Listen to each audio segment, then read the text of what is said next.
Hi guys, હું તમને બતાવીશ આજે મરચાં અને એમાં બતાવીશ ફુલેવરની કોબી. આ છે મરચાં અને એની વચ્ચે વાવીશ છે આ કોબી અને આ સાઈડ વાવીશ છે ફુલાવર. મરચાં પાળા કરે જેથી ઊંચા વધે ને વજન મરચો થાય તો ભય ના પડે. મરચાં વચ્ચે ફુલેવર વાવી એટલે મરચું આવી એ વખત ફુલેવરે આવે અને મરચોય આવી અને બંને પાક થઈ શકે અને કોઈ નુકસાન પણ ના થાય અને મરચાંને ફૂલ પણ આવી જાય.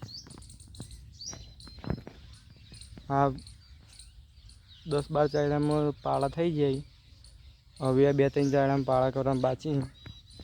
આ મરચો તો ખૂબ ઊંચો વધે અને ખૂબ મોટો પણ છે અને ફૂલ આવી ગયા છે. હવે 10-15 દિવસમાં અને મરચાં પણ આવી જશે. મરચાં સાથે સાથે પાક પણ ફુલાવર અને કોબી થઈ જાય. મરચાં પણ સારો થઈ જાય, ફુલાવર અને કોબી પણ સારા થઈ શકે છે.